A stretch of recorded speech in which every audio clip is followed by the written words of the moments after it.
नाटक ये सिर्फ एंटरटेनमेंट नहीं है, बल्कि हजारों सालों से हमारी संस्कृति का, हमारे समाज का आईना रहा है। तो चलिए देखते हैं कि इसका सफर एक धार्मिक अनुष्ठान से शुरू होकर एक सामाजिक क्रांति तक कैसे पहुंचा। तो इन तीनों में क्या कॉमन है? जवाब है नाटक। ये तीनों ही चीजें उस लंबी और दिलचस्प कहानी का हिस्सा हैं जिसमें पूजा पाठ के तरीके धीरे धीरे एक ऐसी कला में बदल गए जो आज भी हमें हंसाती है, रुलाती है और सोचने पर मजबूर करती है। और ये कहानी ये शुरू होती है प्राचीन यूनान से। तो पहला भाग, नाटक का जन्म। हमारी ये यात्रा शुरू हो रही है प्राचीन यूनान में। जरा सोचिए, एक ऐसी जगह जहां मंच कोई मनोरंजन की जगह नहीं, बल्कि एक पवित्र स्थल था और एक्टिंग भगवान की पूजा करने का एक तरीका। देखिए, नाटक शब्द खुद ही अपनी कहानी बताता है। ये यूनानी शब्द ड्राओ से आया है, जिसका मतलब होता है कुछ करना या एक्ट करना। ये बात बहुत जरूरी है क्योंकि ये हमें याद दिलाती है कि नाटक का असली सार सिर्फ लिखे हुए शब्दों में नहीं, बल्कि उसे मंच पर जिंदा करने में है। ये कहानी कहने का एक एक्टिव, एक जीता जागता तरीका है। और कमाल की बात तो ये है कि ये बदलाव बहुत तेजी से हुआ। मतलब सब कुछ शुरू हुआ डायोनिसिस देवता के सम्मान में गाए जाने वाले ग्रुप सॉन्ग से। फिर थेस्पिस नाम के एक व्यक्ति ने एक गजब का आइडिया निकाला। उसने मुखौटा पहनकर अलग अलग किरदार निभाना शुरू किया और इस तरह वो दुनिया का पहला एक्टर बन गया। इसके बाद एस्किलस ने एक और एक्टर जोड़ दिया। अब किरदारों के बीच डायलॉग हो सकता था, टकराव हो सकता था, और देखते ही देखते 534 ईसा पूर्व तक ये एक बहुत बड़ा सालाना फेस्टिवल बन गया। और इसी दौर में कहानी कहने के दो सबसे पुराने और सबसे मजबूत रूप पैदा हुए, ट्रेजेडी और कॉमेडी। ट्रेजेडी का मकसद था दर्शकों को डर और दया जैसी गहरी भावनाओं से गुजारकर एक इमोशनल रिलीज देना, जिसे कैथारसिस कहते हैं। वहीं दूसरी तरफ कॉमेडी का इस्तेमाल समाज और राजनीति पर मजाक मजाक में तंज कसने के लिए किया जाता था। सच कहूं तो आज भी हर कहानी इन्हीं दोनों की बुनियाद पर टिकी है। आगे बढ़ते हैं दूसरे भाग पर, चर्च से प्ले हाउस तक। देखिए, जब रोमन साम्राज्य का पतन हुआ तो थिएटर भी लगभग खत्म सा हो गया। जब सदियों बाद ये दोबारा उभरा तो इसका मकसद पूरी तरह बदल चुका था। अब मध्य युग में मंच पूजा के लिए नहीं, बल्कि बाइबल की कहानियों को आम लोगों तक पहुंचाने का एक जबरदस्त जरिया बन गया था। इस दौर में 3 तरह के नाटक बहुत पॉपुलर थे। पहले थे मिरेकल प्ले, जो संतों के चमत्कारों की कहानियां दिखाते थे।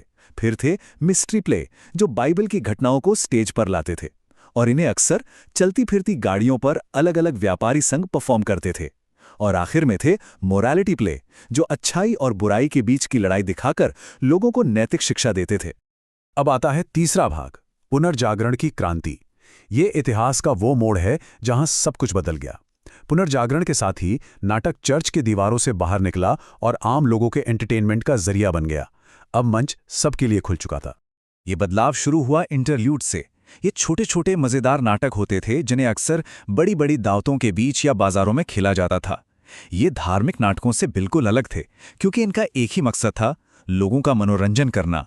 और यहीं से उस प्रोफेशनल थिएटर की नींव पड़ी जिसे हम आज जानते हैं। और फिर आया एलिजाबेथन युग, जिसे थिएटर का सुनहरा दौर भी कहा जाता है।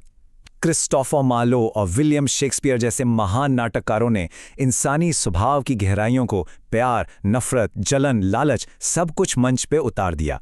इन्होंने नाटक को हमेशा हमेशा के लिए बदल कर रख दिया। हमारा चौथा भाग है कहानियों का एक स्पेक्ट्रम। पुनर्जागरण ने नाटक के लिए नए दरवाजे खोल दिए थे। अब नाटककार सिर्फ ट्रेजेडी और कॉमेडी तक ही सीमित नहीं थे। वो अलग अलग भावनाओं और स्टाइल के साथ एक्सपेरिमेंट करने लगे, जिससे नाटक के कई नए रूप सामने आए। शेक्सपियर जैसे लेखकों ने तो नियम तोड़ने शुरू कर दिए। उन्होंने ट्रेजिकॉमेडी जैसी चीज बनाई, जिसमें गंभीर और दुखद माहौल के बीच अचानक कॉमेडी आ जाती थी। ये असल में जिंदगी की हकीकत को दिखाता था, जहां हंसी और आंसू अक्सर साथ साथ चलते हैं। फिर आया मेलोड्रामा का जमाना। यहां इमोशंस ही सब कुछ थे। एक सीधा साधा हीरो, एक शैतान विलन और एक मुसीबत में फंसी हीरोइन। यहां किरदारों की गहराई पर नहीं, बल्कि दर्शकों की भावनाओं को उबाल पर लाने पर जोर दिया जाता था। जैसे वो ट्रेन की पटरी पर बंधी हीरोइन वाला सीन, वो एक क्लासिक मेलोड्रामा है। लेकिन इसके ठीक उलट प्रॉब्लम प्ले भी उभरे। इन नाटकों का मकसद सिर्फ मनोरंजन करना नहीं था, बल्कि समाज को आईना दिखाना था। ये नाटक गरीबी, औरतों के अधिकार और ऊंच नीच जैसे मुद्दों पर मुश्किल सवाल उठाते थे और अक्सर दर्शकों को बिना किसी आसान जवाब के छोड़ देते थे। ताकि वो खुद सोचें। और अब आते हैं 5वें भाग पर, चौथी दीवार को तोड़ना। अब हम 20वीं सदी में हैं, जहां नाटककारों ने सिर्फ कहानियों के साथ नहीं बल्कि थिएटर के बेसिक रूल्स के साथ ही खेलना शुरू कर दिया। वे ऑडियंस और स्टेज के बीच की उस अनदेखी दीवार को गिरा देना चाहते थे। बर्टोल्ट ब्रेक्ट जैसे नाटककारों को लगता था कि पारंपरिक थिएटर, जिसमें ऑडियंस कहानी में पूरी तरह डूब जाती है, खतरनाक है। वो नहीं चाहते थे कि लोग सिर्फ महसूस करें, वो चाहते थे कि लोग सोचें। इसलिए उन्होंने एपिक थिएटर बनाया, जिसका मकसद ही यही था कि ऑडियंस को कहानी से इमोशनली दूर रखा जाए, ताकि वो स्टेज पर जो हो रहा है उसे क्रिटिकली देख सकें, उस पर सवाल उठा सकें। और इसे करने के लिए उन्होंने एलियनेशन इफेक्ट या अलगाव प्रभाव का इस्तेमाल किया। इसमें क्या होता था कि एक्टर अचानक सीधे ऑडियंस से बात करने लगते थे या बीच में गाना गाकर एक्शन को रोक देते थे। मतलब ऑडियंस को बार बार याद दिलाया जाता था कि भाई ये सिर्फ एक नाटक है, हकीकत नहीं, ताकि वो कहानी में खोने के बजाय उसके मैसेज पर ध्यान दे। दूसरे विश्व युद्ध के बाद कुछ नाटककारों को लगने लगा कि ये दुनिया ही बेतुकी और बेमतलब है, और इसी एहसास से पैदा हुआ थिएटर ऑफ द एब्सर्ड। इन नाटकों में अक्सर अजीबोगरीब डायलॉग और बिना सिर पैर की सिचुएशन होती थी, जो ऑडियंस को आधुनिक जीवन की अर्थहीनता और उलझन से सीधे सीधे सामना करवाती थी। तो हमने देखा कि कैसे नाटक एक देवता की पूजा से शुरू हुआ, फिर नैतिक शिक्षा का जरिया बना, फिर समाज का आईना, और आखिर में क्रांति का एक हथियार। इसने हर दौर में अपना रूप बदला है। तो सवाल ये है कि आज इस डिजिटल दुनिया में हम अपनी कहानियों से आखिर क्या करवाना चाहते हैं? शायद इसका जवाब हमें आने वाले कल के महान नाटककार देंगे।